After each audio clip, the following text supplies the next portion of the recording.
Muy buenas tardes a todas, todos. Espero también a quienes nos están escuchando vía streaming puedan aprovechar este espacio realmente muy importante, agradeciendo a quienes han coordinado este encuentro internacional de mediación, el desafío de incorporar la parte ambiental. Tantas veces la declamamos, pero muchas veces nos cuesta horrores tratar de entenderla, tratar de dinamizar lo complejo que es. Y si nosotros y nosotras estuviéramos 30 años atrás, seguramente este auditorio estaría dividido en dos, las dos visiones antagonistas. Aquellos que creían tener el mensaje ambiental unívoco, único, confrontativo, contra generalmente quién podía ser del otro lado, el sector privado responsable de algún daño, alguna contaminación, y un sector público incipiente que recién estaba viendo cómo incorporaba la matriz ambiental en sus distintas legislaciones. Entonces, este desafío, con este panel que le proponemos a ustedes por encararlo, es trabajar 4 dinámicas diferentes en torno al conflicto ambiental y las distintas formas de entenderlo, de gestionarlo, ¿por qué no de solucionarlo? Pero fundamentalmente de cómo se lo aborda en las distintas instancias. Y para eso, lo veo aquí justo que se está conectando a Saúl, nos pareció importante que Saúl Ruiz Fernández, desde México, sea el que inicie este diálogo, porque Saúl viene con distintos espacios, con distintas sillas en donde él ha tomado la cuestión ambiental. En todo su derrotero, que ustedes después lo van a ver en su hoja de vida, él ha estado en cada una de las sillas diferentes donde el conflicto ambiental llega. Desde el sector de la ONG, desde el sector estatal, desde el sector privado. Entonces, poder que Saúl nos cuente su derrotero va a ser muy rico como para empezar a disparar este escenario hoy de conflictividad y tensión ambiental que es cada vez más acuciante, que requiere respuestas más rápidas, más creativas, y que fundamentalmente nos lleva a algo que hace, más en este momento que parece tan difícil, que es el diálogo, sentarnos a dialogar, sentarnos a escuchar, sentarnos a reflexionar. Entonces, la intención es que cada uno tenga los 10 minutos correspondientes, de forma tal de que posteriormente tengamos un espacio de intercambio y de preguntas, si ustedes los desean. Así que, Saúl, te dejamos que nos puedas contar en 10 minutos tu experiencia desde Sonora y todo tu derrotero que has hecho en tu gestión sobre cómo abordar la materia de la conflictividad ambiental.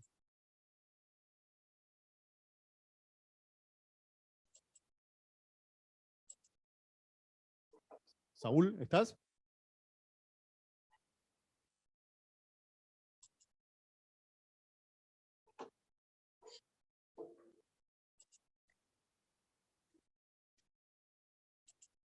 Cuando gustes.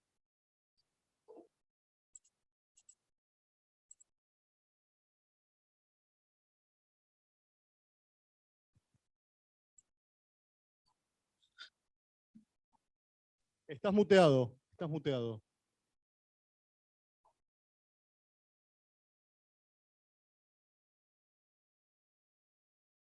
Ahora sí, Saúl.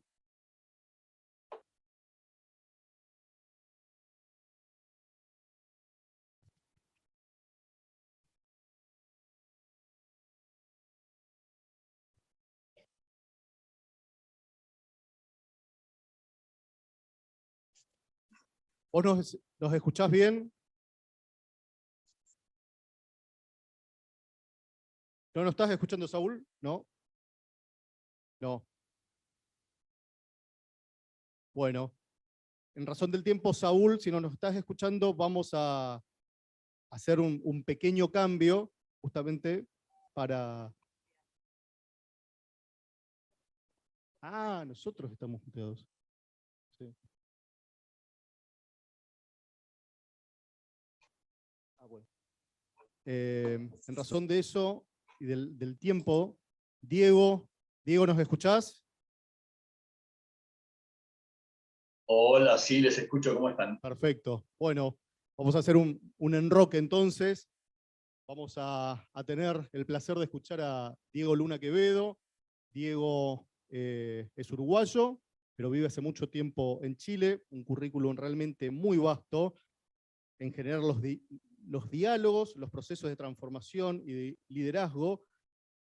Tiene también en su haber estado en la Fundación Futuro Latinoamericano, y vamos a ser acotado porque hoy nos va a abordar un tema que es muy común y es algo universal, que es la conflictividad por la escasez hídrica que venimos padeciendo en prácticamente todas las latitudes. Así que, Diego, va a ser un gusto escucharte y que nos puedas contar desde tu visión cómo entendemos y abordamos los problemas que nos genera hoy la tensión hídrica a nivel regional. Bien, ¿me escuchan? Sí, perfecto. Muy bien. Un gusto saludarles a todos y todas. Muchas gracias por esta invitación. Disculpen la premura de mi agenda, pero tengo otra actividad luego. ¿Se ve la presentación? Sí, muy bien. Bien. Les voy a compartir una mirada panorámica de la iniciativa de escenarios hídricos en términos de lo que ha sido muy resumidamente el proceso. Es un proceso que tiene 7 años y me gustaría un poco compartir con ustedes lo que hemos aprendido en términos de diálogo, ¿no? Que es un poco el tema que nos convoca.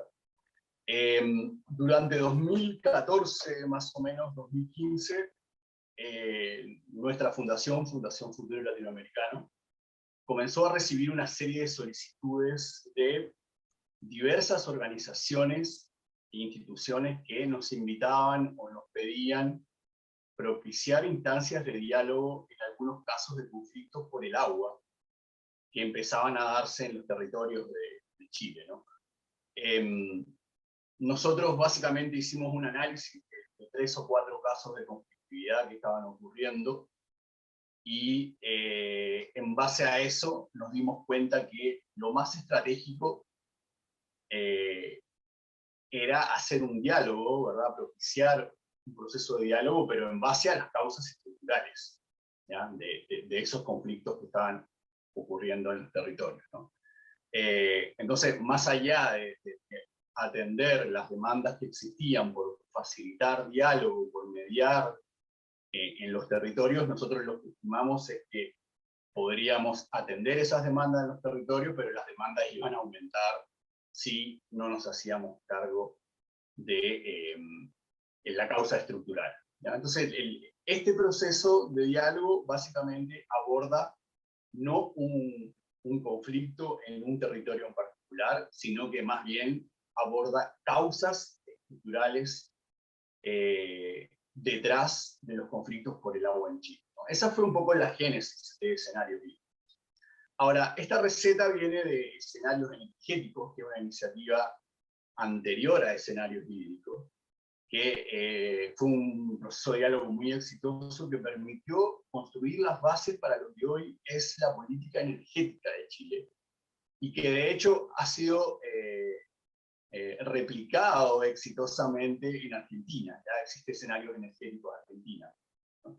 De ahí viene un poco la receta de esto de los escenarios. Entonces, motivados por la necesidad de seguir sumando procesos para las políticas públicas, literalmente nos tiramos al agua ya con una alianza entre Fundación Chile, Fundación Avina y nosotros, Fundación Futuro Latinoamericano. De ahí partimos un poco este proceso, ¿no? La situación de Chile, ¿verdad? Es una situación compleja en términos de alto estrés hídrico. La problemática del agua es de altísima complejidad, ¿verdad? Por ejemplo, Chile está dentro de los 30 países del mundo que va a tener un alto estrés hídrico en el 2040, o algunos datos, ¿verdad? Como que ya se está hablando de racionamiento de agua para Santiago, o que el 76% de la superficie de Chile está afectada por desertificación y erosión severa, ¿verdad? Entonces, básicamente estamos en una situación muy compleja, una situación hídrica muy compleja. Y cuando desde escenarios hídricos analizamos un poco las causas, encontramos que más allá de que obviamente el cambio climático, los efectos del cambio climático están generando una consecuencia directa en una menor disponibilidad de agua, el 44%, al menos el 44% de los problemas hídricos en los territorios, ¿verdad?, tienen su origen en institucionalidad y en gestión, básicamente. Esas son las dos dimensiones, institucionalidad y gestión.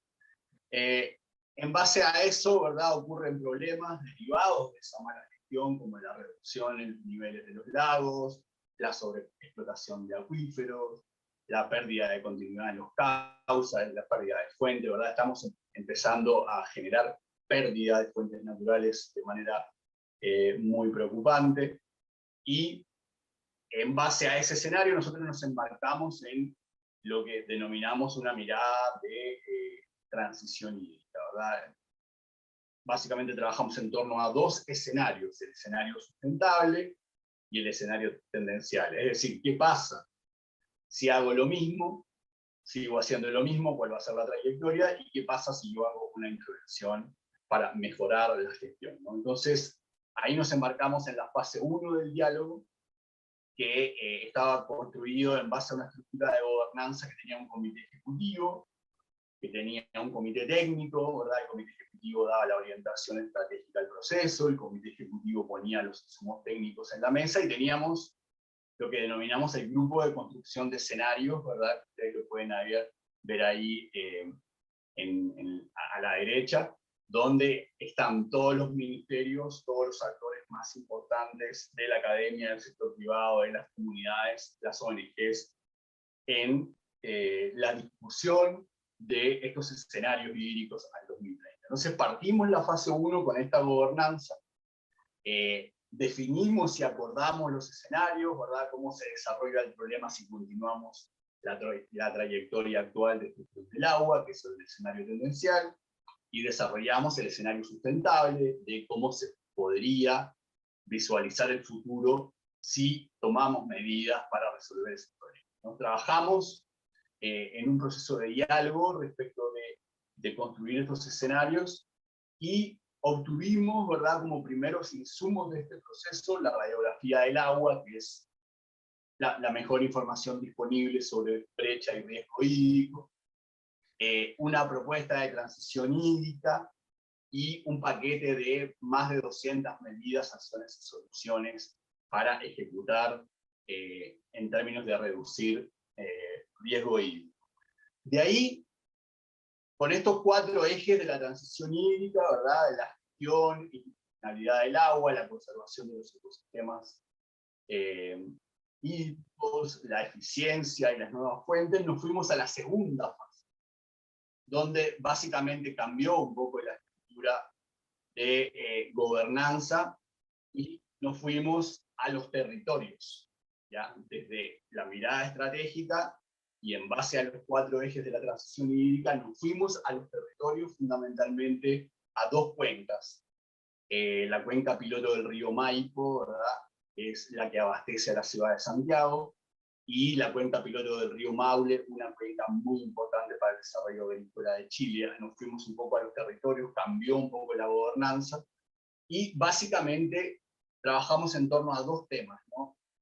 Uno, una propuesta de gobernanza desde las cuencas, ¿verdad? Chile hasta hoy día no tiene una institucionalidad donde las cuencas aparezcan como una unidad de gestión, donde los territorios puedan tomar sus propias decisiones. Entonces básicamente lo que hicimos fue construir una propuesta de institucionalidad desde las cuencas. Solo como dato para que puedan ver el alcance de este proceso, la propuesta de gobernanza, está ahí comunicación a la derecha, azul, tapa azul y blanco con letras amarillas. Esa propuesta fue construida de manera colectiva con más de 700 personas que representaron 345 instituciones de todos los sectores, ¿no? Político, sector privado, comunidades, organizaciones en los territorios. Y esta propuesta de gobernanza fue recogida, en esencia, y reflejada en el documento borrador de nueva Constitución, que será sometido a plebiscito el próximo 4 de septiembre. ¿Qué es lo que hemos aprendido? Y esto es lo que más me interesa compartir en este espacio, ¿no? Más allá de los resultados, hay algunas lecciones respecto del proceso, ¿no? Primero, que hoy día una premisa fundamental para los diálogos y la gobernanza sobre agua es administrar escasez. Es decir, la falta de agua será estructural de aquí en más. Podría incluso en algunas regiones, en algunos países, ocurrir escenarios de racionamiento permanente. Entonces necesitamos hacer más con menos agua. Y desde el punto de vista del diálogo, ¿verdad? Los procesos de diálogo y los mecanismos de gobernanza deben construirse en base a esta premisa, de lograr acuerdos para básicamente administrar escasez, ¿no? Lo otro que hemos aprendido es que el enfoque para construir estos procesos desde el bottom-up, es decir, desde abajo hacia arriba. Una de las principales lecciones, por ejemplo, que nos ha dejado la crisis del COVID y sus impactos asociados, tiene que ver con que las soluciones a los grandes problemas están en los territorios, ¿ya? Entonces, con las comunidades todo, sin las comunidades nada. El bottom-up como abordaje para la construcción de procesos en materia hídrica es fundamental. Y lo otro es que cuando hablamos de crisis del agua, estamos hablando básicamente de crisis de gobernanza. Es decir, alcanzar seguridad hídrica en los territorios implica fundamentalmente transformar la forma, los modelos en base a los cuales se toman las decisiones, buscando nuevas estructuras más democráticas, más participativas, más horizontales. Cuando hablamos de diálogo sobre agua, también estamos hablando de diálogo sobre un sector altamente fragmentado. El sector del agua posee una característica o posee características intrínsecas, ¿verdad?, que lo hacen altamente sensible y dependiente de la gobernanza multinivel. Y el agua vincula sectores, lugares, personas en diferentes escalas geográficas y temporales, ¿no? Entonces, en la mayoría de los casos, las fronteras ideológicas, los límites administrativos no son necesariamente, no coinciden con las unidades de gestión. Entonces, los procesos de diálogo sobre el agua deben contener objetivos, estrategias de construcción de confianza, ¿verdad?, y colaboración, desde lo individual hacia lo colectivo. Lo otro es las reglas del juego, como todos sabemos, ¿verdad? Es un elemento fundamental en los procesos de diálogo, reglas que son construidas, discutidas, acordadas, que definen la estructura de gobernanza, los roles de las diversas instancias, cómo se abordan los consensos, cómo se abordan los disensos, ¿verdad? La cancha donde estamos jugando, el éxito del proceso depende, entre otros factores, de esa cancha para setear las expectativas, el alcance del proceso. Y un desafío que tuvimos también es el tema de las brechas de información.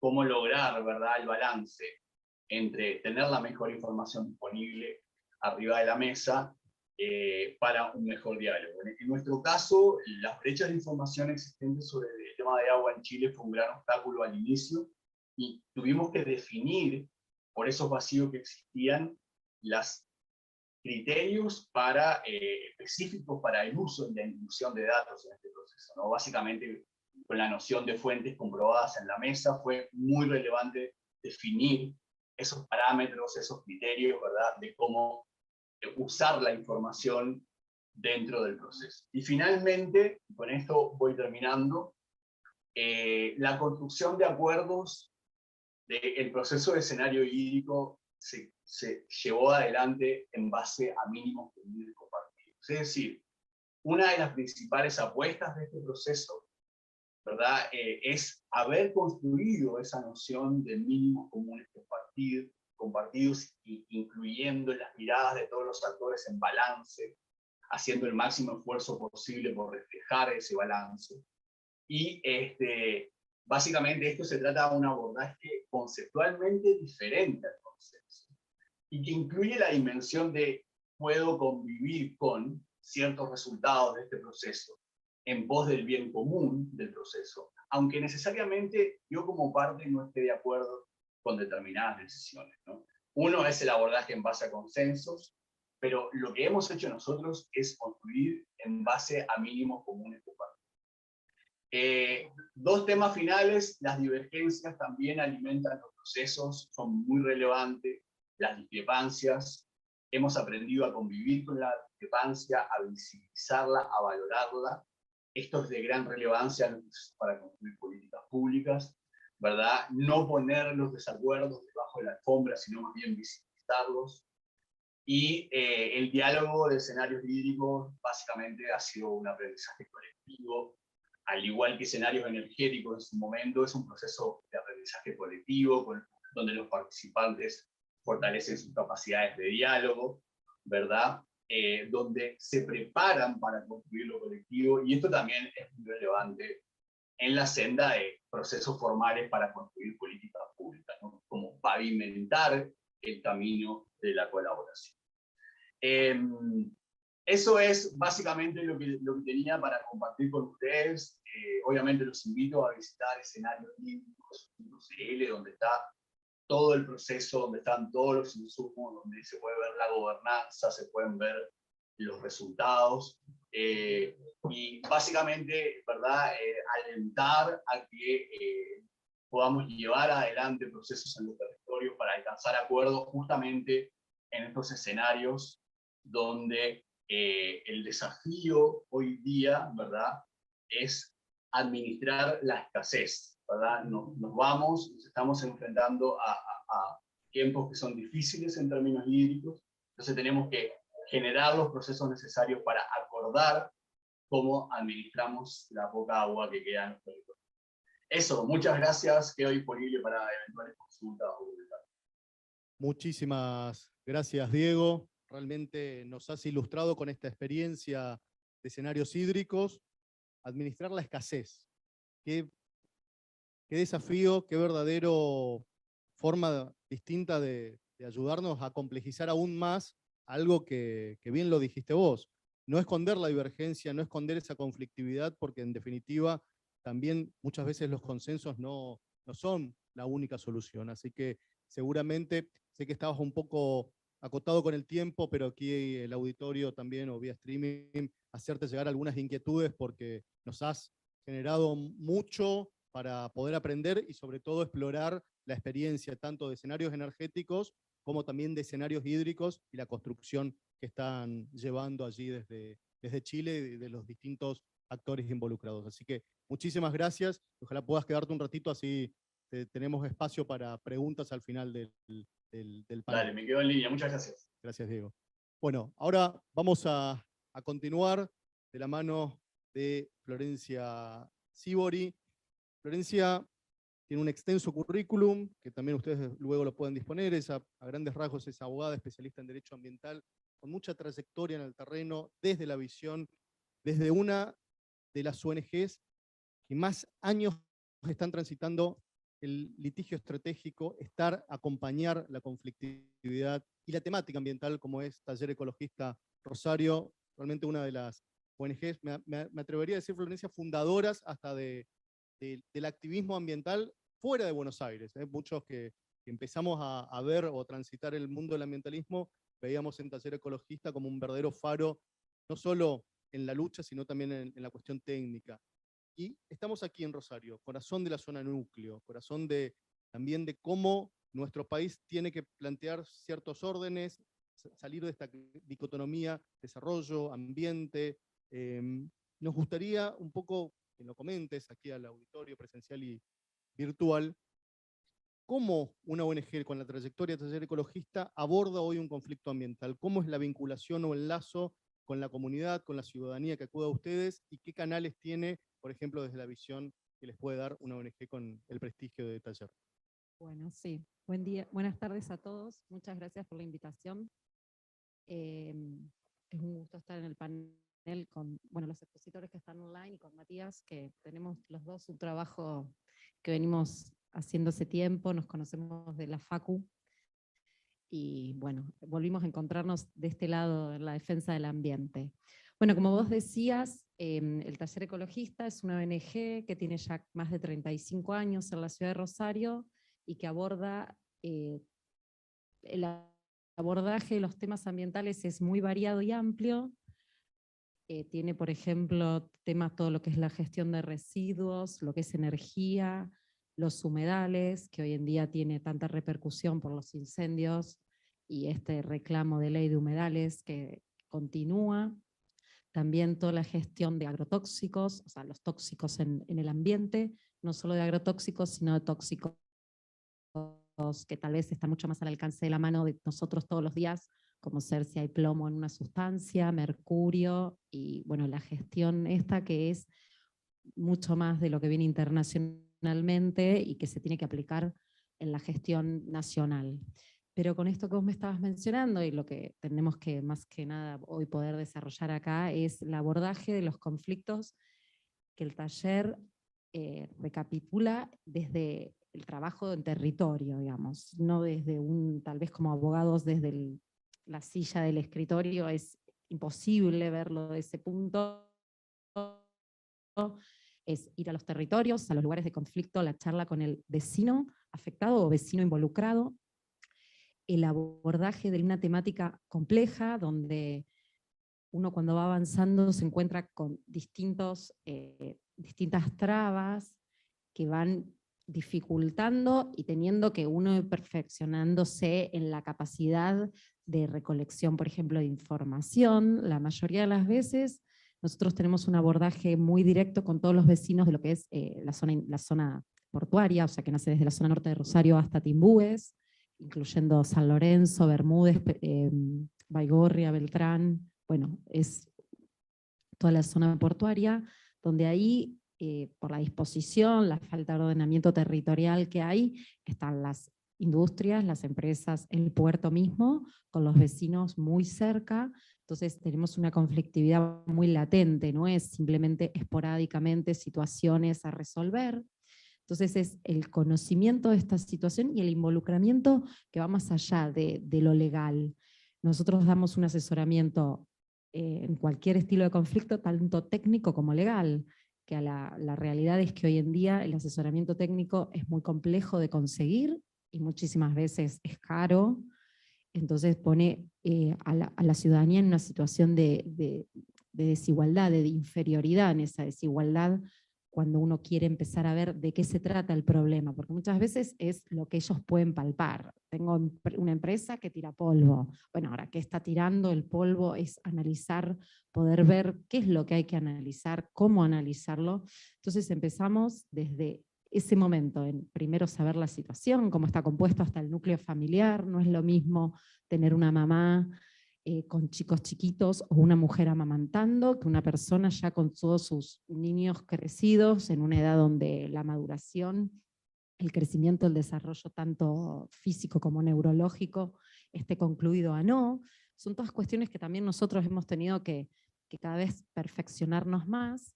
Entonces se le empieza a brindar herramientas primero a ese vecino, vamos a poner el término vecino como general, para que empiece a tal vez usar este término que ahora se usa mucho, que es el empoderamiento y saber cuáles son sus derechos, ir acercándolos a una etapa en donde ellos puedan decidir también qué es lo que quieren hacer, porque la mayoría de las veces es decir, qué es lo que me está pasando, cómo podemos resolverlo.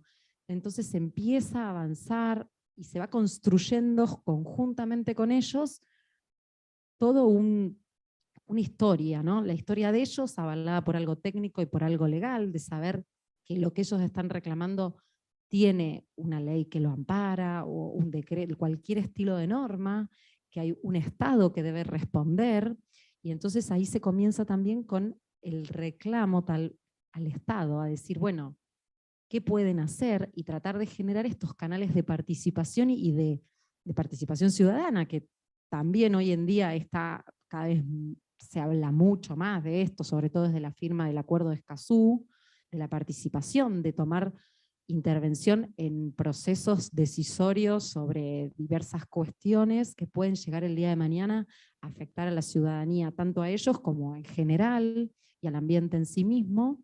Entonces, bueno, se empiezan a tratar de buscar canales de comunicación con los distintos órganos, buscar la información que deberían tener los órganos estatales para poder buscar una solución, porque muchas veces se sabe que la solución real es casi impracticable, porque el desarrollo también lo necesitamos, toda la sociedad, el desarrollo, la creación digamos, que se siga exportando para poder tener dinero que ingrese a nuestro país.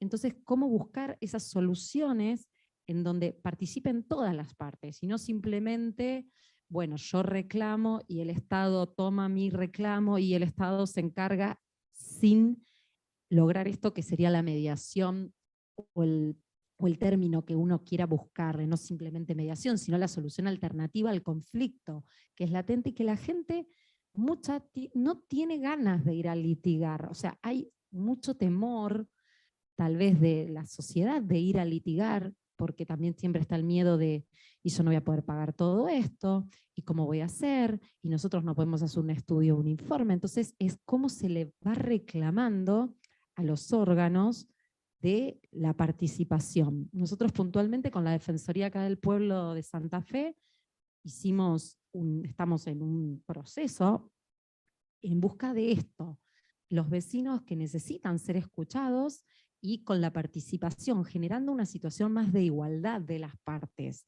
y no esto de la empresa por sobre el simple ciudadano y el Estado que muchas veces parece que también está como del lado del empresariado. Vos hoy hablabas del antagonismo cuando si hubiésemos hecho hace un par de años, y yo te digo, no hablo de los que hoy están acá presentes, pero si tal vez haces una convocatoria general, el antagonismo todavía existe, esas diferencias, esas cuestiones de desigualdad en la búsqueda de soluciones. O sea, nosotros, yo lo tengo, no es un invento, yo lo tengo confirmado, pedir una reunión a los ministerios, puntualmente de ambiente, o las secretarías de ambiente de los municipios, parece que se fuese una tarea, digamos, imposible, siempre muchas respuestas negativas o respuestas de traslado al ciudadano de, bueno, si usted ve tal cosa, usted nos debe avisar. No tenemos esa maquinaria para medir ciertas cuestiones, pero bueno, la empresa nos va a brindar la información y es como que por sobre lo que dice la empresa, el vecino tendría que hacer un máximo esfuerzo. Entonces, en ese punto es donde nosotros como organización, muchas veces, bueno, yo sé que el observatorio, que hoy está Matías acá, que es el director, colabora a pedido, pero es todo un trabajo muy difícil. O sea, estamos hablando no de un pequeño taller mecánico que se puso al lado de una casa, estamos hablando de cuestiones grandes. Otras cuestiones son, por ejemplo, los temas de los humedales y las quemas que hoy en día se tienen, y de las instancias de diálogo que parecen que se abren, pero luego no hay grandes avances, o con los temas de todo lo que es la gestión de los residuos, del problema que hay en la gestión de los residuos, y que se dan las instancias de diálogo, pero sin como mencionaba recién, Diego hablaba de que ellos generaron un plan y lo llevaron al diálogo. Acá es como que no se puede ni siquiera generar un plan para después llevarlo y usar el diálogo. Acá se trata de que con el diálogo avanzar con distintas instituciones, con órganos estatales. Cuando hablo de órganos estatales menciono, como decía, tanto municipal, provincial y nacional. Son pocas después las respuestas que hay para continuar un trabajo. Es como que están muy acostumbrados a, bueno, hoy nos juntamos, hoy salió una resolución, listo. Y después, no, y son estas instancias que creo que es donde más se tiene que hacer hincapié, y más en estas cuestiones ambientales, donde es imposible lograr el cambio de un día para el otro, y donde se necesita, y calculo que si se necesita acá en Rosario, se necesita en todo el país e internacionalmente también, porque estos conflictos se ven reflejados en la jurisprudencia que uno lee, en la doctrina que uno va leyendo, de que estas etapas son las que justamente están fallando. Primero falla el control, pero hemos pasado por eso. Las instancias de diálogo y de solución del conflicto real, pero con trabajo en continuidad y con compromiso de los vecinos, el involucrado que sea en ese momento, y los órganos estatales que sean. Nosotros como taller lo que tratamos de hacer en todo este camino que tratamos de buscar de llegar a un final es de ir brindando las herramientas y actuando de un apoyo y un sostén para este grupo que está en una situación de desigualdad. Hay que mencionarlo, son en general grupos más vulnerables, tanto por la afección que tienen, que eso es lo emocional, como hasta por lo económico. Quedaron en zonas mucho más precarias, digamos, en general no se pone al lado de un barrio privado una gran industria, simplemente son zonas que han quedado con un las zonas han quedado desvalorizadas hasta en los recursos que después los municipios le van brindando, tal vez no solo es la afección por el lugar, sino que bueno, como la zona ya quedó más en desuso, no hay tanta gente que vive, las cloacas, no hay cloacas, no hay agua potable, entonces uno se va encontrando con que el conflicto es mucho mayor que puntualmente por el que vienen inicialmente. Y cuando uno va en búsqueda de esta posibilidad de diálogo y de charla, y con una actitud activa, las respuestas son lamentablemente malas. Yo me encantaría poder decir, no, bueno, tenemos este caso, no, son malas y mucha promesa de vamos a hacer, nosotros lo único que nos importa es que los vecinos no tengan más problemas, queremos colaborar, pero bueno, en este momento no tenemos la maquinaria, no tenemos el personal, si ustedes supieran cómo trabaja la gente, hacemos el máximo esfuerzo, y la verdad es que en definitiva no existió más que una escucha, como para decir, bueno, el vecino se fue medio contento de que lo recibimos, y lo recibió alguien que le largó un nombre muy largo de su cargo, que el vecino no entendió ni quién era, porque salen y dicen quién era el que hablaba. Entonces, creo que nosotros, y lo vamos buscando constantemente, es cambiar un poco la mentalidad de los organismos y que haya un involucramiento cada vez mayor de la sociedad. Y como comentaba, con la Defensoría del Pueblo estamos teniendo nuestro como caso de inauguración, a ver si en esta etapa. Nosotros ansiamos y deseamos que ojalá sea un camino que recién comienza, con un buen resultado, pero para seguir implementándolo y que cada vez más gente se anime a efectuarlo, no teniendo que tener un soporte técnico de alguien extra, sino que pueda ir y que la instancia esté tan divulgada y tan bien manejada que puedan ir cada vez efectuando más estos reclamos sociales, socioambientales que existen y que se puedan agotar en una etapa de diálogo y de búsqueda en donde todos quedemos conformes. Bueno, muchas gracias.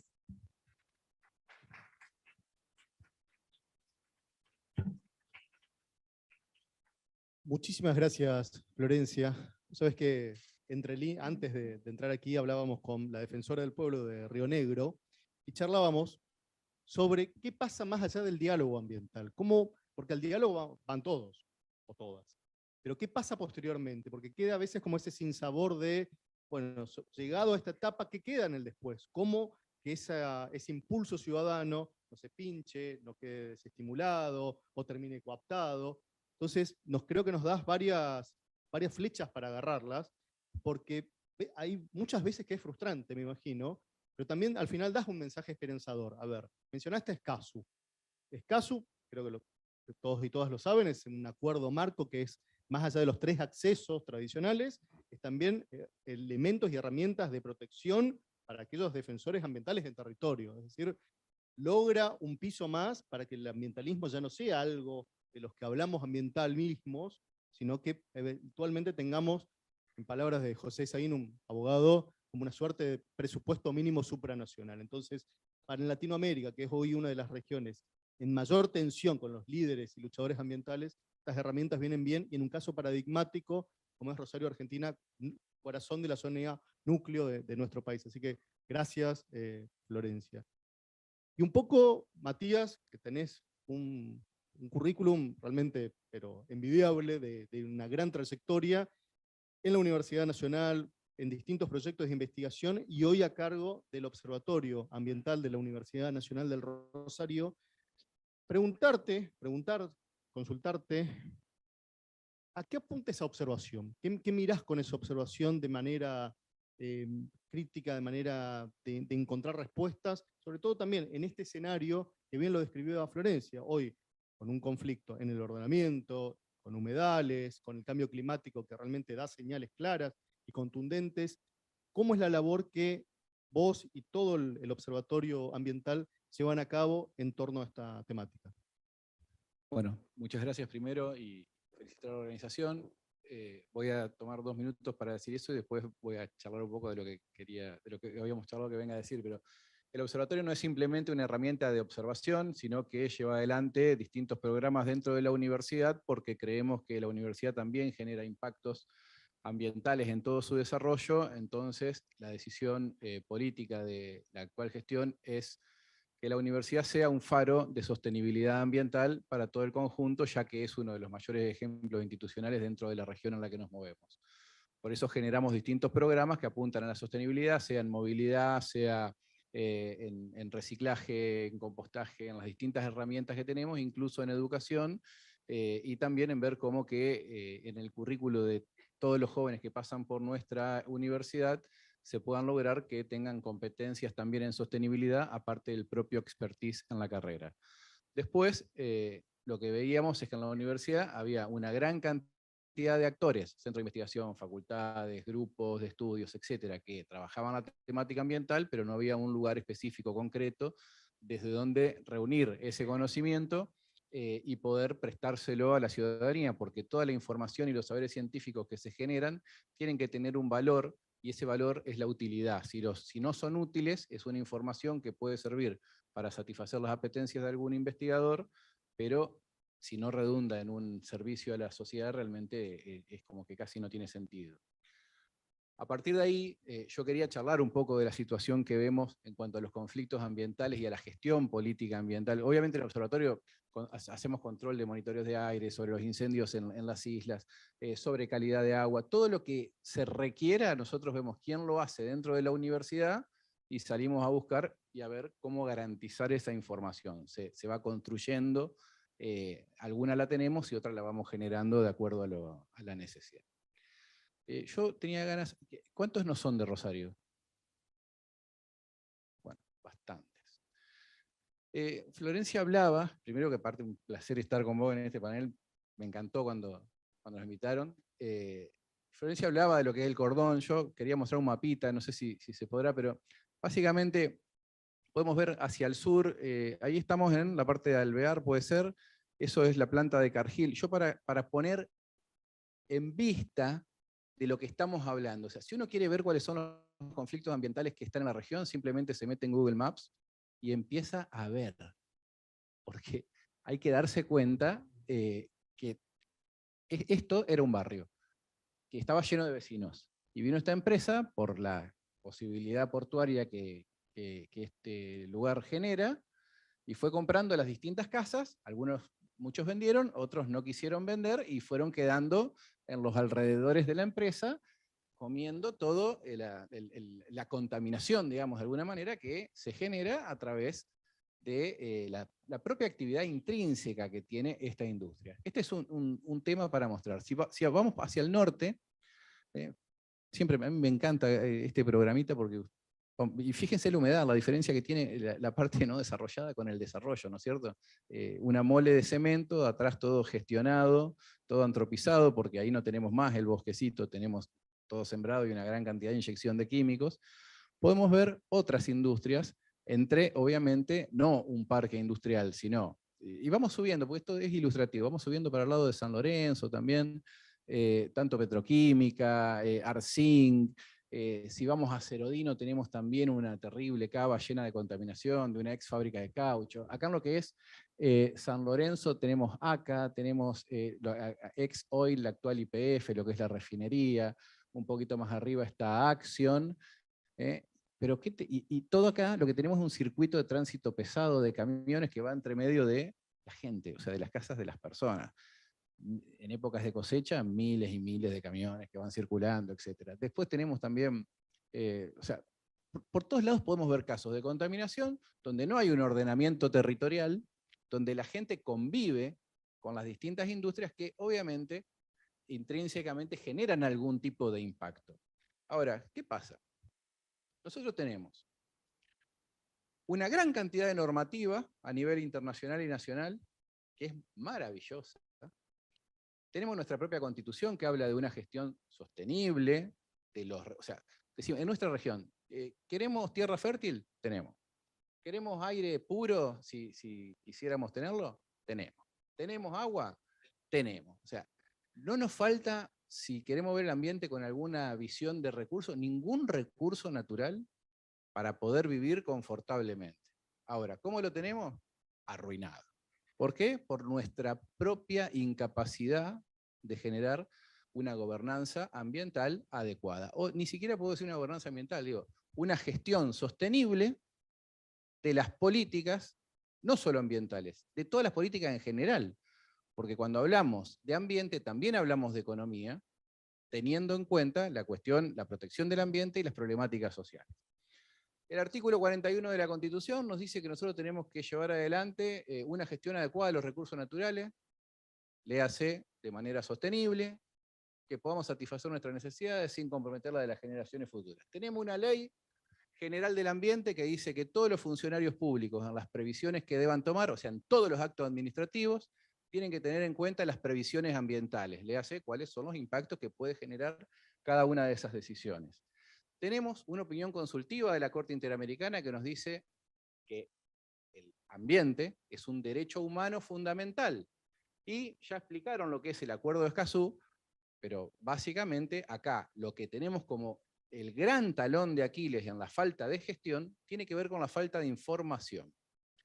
Si queremos ir a ver cómo impacta la cantidad de químicos que se pueden inyectar en el campo, salvo estudios aislados puntuales, no sabemos, porque no vamos a ir a un lugar oficial del Estado donde lo podamos encontrar. Si queremos saber cuántos bidones de fitosanitarios se vendieron en los últimos 5 años en nuestra región y a dónde están o cómo se gestionaron o cuál es la trazabilidad de esos bidones, no lo sabemos. Si queremos saber cuál es el impacto en el aire que generan este tipo de industria, sea por el polvillo, sea por las emanaciones de distintos gases, tolueno, etc., no tenemos idea. No existen programas de monitoreo permanente y sistemáticos para poder generar esa información ambiental tan valiosa que nuestras normativas más básicas, que la génesis de la normativa ambiental, que el derecho ambiental no más que la implementación del desarrollo sostenible desde el derecho, nos plantean que necesitamos para poder tomar decisiones. Entonces, ¿cómo vamos a lograr que exista una participación ciudadana activa, sobre todo en los procesos de toma de decisiones, principalmente en materia de impacto ambiental, si ni siquiera podemos decir cuáles son con certeza los impactos ambientales negativos? Ahora, si queremos ir a la calle a escuchar a la gente, lo podemos hacer. Y las personas, los ciudadanos nos van a decir, acá el problema es este. Lo que hay que hacer es, como dice Flor, materializarlo en números, en un proceso de un estudio científico, ver cuál es el grado de contaminación del agua, del aire, etc. Pero la gente, o sea, los saberes populares, hoy, en las nuevas tendencias científicas, forman parte de todos los procesos de investigación. Ya no es solamente la ciencia dura la que nos va a garantizar la información y mucho menos en materia ambiental. Entonces, ¿qué es lo que me parece a mí que y el acceso a la justicia, ni hablar? Es una tortuosidad ir a un tribunal o pedir alguna información administrativa en cualquiera de los niveles del Estado. Entonces, a mí lo que me termina pasando es que cada vez que escucho el diálogo, me parece que me están tomando el pelo, porque me ponen el diálogo como excusa para no hacer nada. El diálogo significa que quien conduce escuche de la gente que tiene el problema cuál es el problema y que tenga una propuesta clara para poder salir de ese problema. Porque las herramientas ya existen. Nadie puede decir en esta época y en esta era en la que vivimos que una persona que gobierna un municipio, una provincia, un país, no sabe para dónde tiene que ir para poder trabajar con sostenibilidad en las diferentes políticas. Ya existen las herramientas, ya existieron todos los diálogos. Hoy cuando uno quiere ir a ver qué programa puede llevar adelante o qué financiamiento consigue a nivel internacional, es para formar una comisión para pensar en un futuro cómo vamos a hacer el procedimiento para dialogar lo que vamos a implementar para el 2050. Con millones de euros, dólares, etcétera, para eso, pero no para las soluciones concretas. Entonces, ¿queremos las soluciones concretas? O sea, esto no es abstracto, esto es concreto. Yo tengo que lograr un ordenamiento, yo tengo que lograr saber cómo está el aire, tengo que ver cuál es la causa, tengo que ver cuál es una de las soluciones. No hay un estudio que me diga cómo están los barros del río Paraná, en donde las industrias tiran a través de distintos caños clandestinos los distintos residuos. Entonces las problemáticas ambientales son miles. Ahora, no existe presupuesto para resolverlo. No existe un interés. Y un presupuesto para una política, en un presupuesto nacional o de una universidad o de quien fuere, indica cuál es el grado de prioridad, porque es el grado de prioridad en que se quiere invertir el recurso. Con lo cual, creo que el gran problema que tenemos nosotros a nivel de gestión es que no queremos resolver el problema, o porque a alguien no le conviene, y que es la ciudadanía la que debe empezar a empoderarse con mucha mayor fuerza, porque las herramientas existen. Con Florencia las conocemos a las herramientas, las podemos llevar a la práctica, pero no existe un proceso judicial sin un acompañamiento del conjunto de la sociedad generando una protesta, generando una incomodidad al funcionario que tiene a cargo la resolución de un conflicto. Hoy existen las redes sociales, existen los medios de comunicación, existen de todo. Lo que hay que hacer es sacarse el miedo, saber que la gente no está sola. La universidad hoy tiene un rol muy protagónico, más allá de generar investigaciones. Las organizaciones como el Taller Ecologista, Paraná no se toca, Guardia, hay una gran cantidad de organizaciones, obviamente sí, la que ha hecho la punta es el Taller Ecologista, pero hay organizaciones donde canalizar las inquietudes. Se debe trabajar todo este proceso de educación ambiental, pero principalmente hay que estar convencido de a dónde queremos ir. La información existe, no esta que estamos hablando, digo, la información de cosas que se pueden hacer, las herramientas jurídicas existen, la propia Corte ha generado fallos importantísimos, como por ejemplo con el tema de las islas, trabajando todo el proceso del diálogo de fuentes y prohibiendo todos los incendios existentes, declarándolos ilegales, y generando un comité de emergencia ambiental, tomando distintas normas, ni siquiera hablando de una ley de humedales. Y bueno, hoy justamente hubo una actividad que se llamaba diputados por los humedales o legisladores por los humedales, donde la idea era evaluar si el PIECA servía como herramienta. Y bueno, sirve como herramienta institucional para generar este diálogo. Ahora, no sirve si se va a generar un documento que va a quedar ahí para que alguien lo vea. Las políticas ambientales van a servir si se toma una decisión concreta, se dota de los recursos que se tienen que dotar para llevarla a la práctica, y a partir de ahí se implementa. Hoy los brigadistas están trabajando con palas en la isla en 1.750.000 hectáreas para ver cómo resolver la problemática de los incendios. Y no se piensa que todo lo que está en la isla también es un recurso donde tiene que dividirse en las partes que se quieren preservar y ver cuál es el tipo de producción sostenible, si se quiere de alguna manera, qué está prohibido y qué está permitido para poder hacerlo. Porque hasta retirar el exceso de pastizales secos puede ser la posibilidad, una, para evitar la mayor cantidad de incendios y para que se pueda generar algún recurso como biocombustibles, etc. Así que bueno, eso es lo que me interesaba plantear principalmente. Acá hay un problema de voluntad política total y absoluto. Uno de los principales actores que nosotros tenemos es la sociedad civil, y creo que es quien debe tomar el toro por las astas en este momento, porque la cuestión ambiental tiene que estar instalada en la agenda pública. Y por suerte tenemos una defensoría hoy que acompaña todos estos procesos, así que también vale mi felicitación para el defensor. Muchas gracias.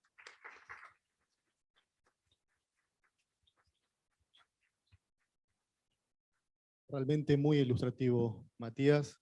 Das en la clave de sin financiamiento y sin voluntad podemos hablar del decálogo de legislación, de normativo y de buenas intenciones, pero avances concretos pocos. Y me parece que es un poco el llamado también para la reflexión y un poco cómo las defensorías del pueblo pueden ser arietes también en colaboración para llevar al planteo. Por supuesto, en los marcos de los diálogos o hasta el diálogo hasta que canse muchas veces, siempre que por supuesto, como bien lo decís, que eso no se traduzca en una tomada de pelo o en una pérdida de tiempo, pero realmente un mensaje fuerte para el empoderamiento y para la ciudadanía, que también tiene que seguir entrando al mundo ambiental y que realmente sea algo universal. Así que muchas gracias.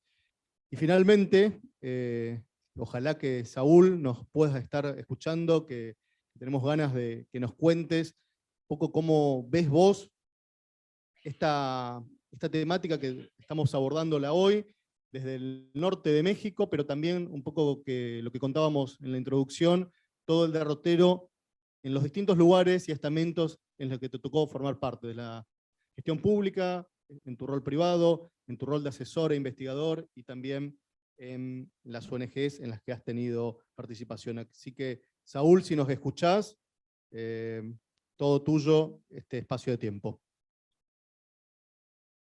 Hola, buenas tardes. Agradecer a todos los participantes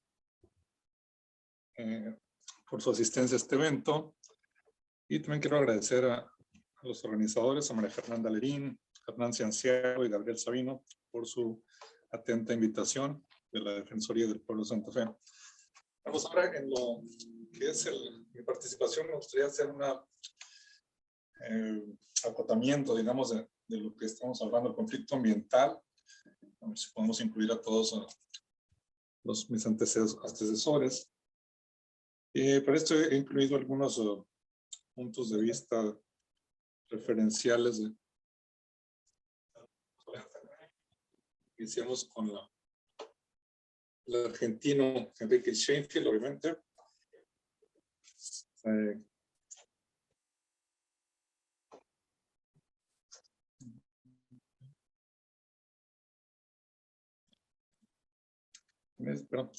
Bueno, como les decía, Enrique Sheinfield nos comenta que el origen de los conflictos ambientales es una coincidencia en el espacio-tiempo de una gran cantidad de factores y actores y causas, ¿no? Entre los factores pueden ser cuestiones biológicas, físicas, climatológicas, económicas, culturales, etc.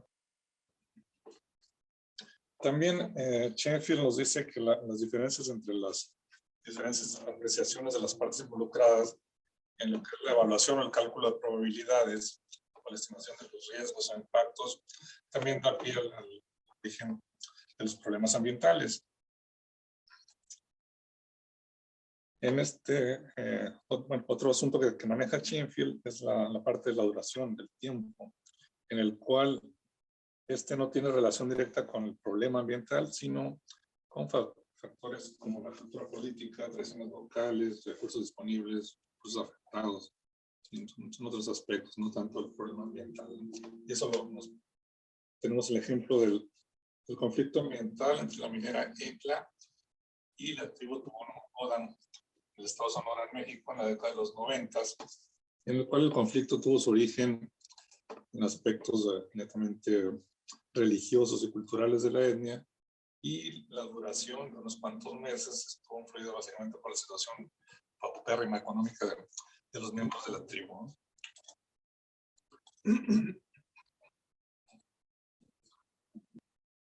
También Sheinfield nos dice que algunas técnicas de resolución de conflictos es en primera instancia la parte de mediación, que es la que ustedes están expertos en ella. También está la parte legal. Y finalmente el uso de los poderes del actor más poderoso, ¿no? Que hace valer su poder y su movimiento de recursos ahí. Y también vamos a ver una serie de combinaciones de estas tres alternativas en función de las características y etapas del conflicto ambiental en el que esté. Por otro lado, en la parte un poco, digamos, más psicológica o más de fondo del conflicto ambiental, vamos a lo que maneja Ulrich Beck. Nos dice que una vez que nosotros definimos o apreciamos a lo que le tenemos miedo, la gente, digamos, hace la percepción del peligro latente al peligro real. Entonces, ese es un motor que origina el conflicto ambiental. Y también Ulrich Beck nos dice que los afectados, los por el riesgo, obviamente van a luchar entre sí pues, por defender sus beneficios, Entonces eso también da pie al conflicto ambiental. Asimismo, Beck también nos dice que la diferencia del potencial del peligro estriba en la racionalidad científica y social. Esta diferencia de percepciones de lo, digamos, lo objetivo y lo subjetivo. Y de uno y otro es donde se produce el conflicto. En este caso, el confinamiento citral en Hermosillo, Sonora, a principios del año 2003, en la cual el diseño y operación del confinamiento estaba conforme con normas. No había ni el riesgo alguno hasta ahorita. Sin embargo, la parte social, la percepción social del riesgo era que lo contrario, entonces, lo cual se dio origen al conflicto. Ahí también los gobiernos locales no quisieron problemas en su actuar, más bien, aunque sus funcionarios técnicos sí coincidían en que el problema no era tal. Y el gobierno federal también encabezó, digamos, o apoyaba el funcionamiento del confinamiento en su parte científica. Sin embargo, como bien cita Sheinfeld, la escala acabó por mirar y finalmente tuvo que ceder y clausurar el confinamiento central. Digamos, ganó el conflicto la parte subjetiva, sin embargo, la parte objetiva era la que tenía la razón. Pero bueno, son parte de los conflictos. Ahora bien, hay muchos problemas ambientales, los que señalaron mis antecesores. Sin embargo, no todos se convierten en conflictos ambientales. Esto nos dice el mexicano Bausilo, un maestro. Se deriva de lo siguiente: primero tiene que haber un problema ambiental, pero tiene que haber alguien capaz de conceptualizar dicho problema, de tal manera hacerlo visible hacia la sociedad. Y también debe haber gente dispuesta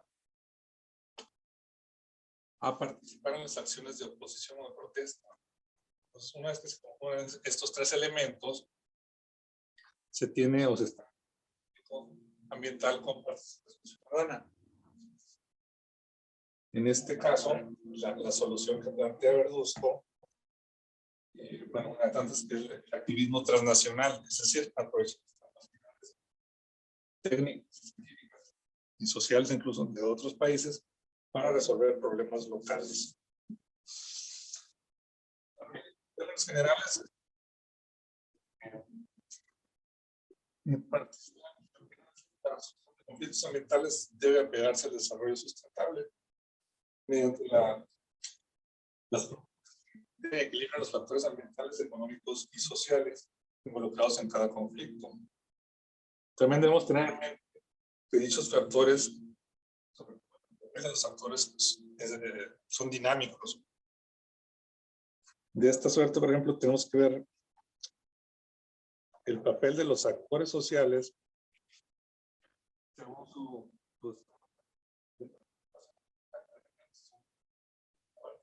muy rigurosa y digamos coartada a medida que... Saúl, perdón, te interrumpo un minutito porque te estamos escuchando muy lejano. Se te pierde un poco lo rico que nos estás diciendo. Ok. ¿Están ahí mejor? Ahora un poco mejor y probemos el audio, por favor. Bueno, ya estamos casi terminando. Entonces, comentaba el papel de los actores y su rol, digamos, en cada conflicto es muy importante porque y depende de la posición en la que esté cada actor. Les comentaba la parte, por ejemplo, de un funcionario público directamente técnico ambiental, es una camisa de fuerza, tiene que opinar, digamos, lo que la ley le permite.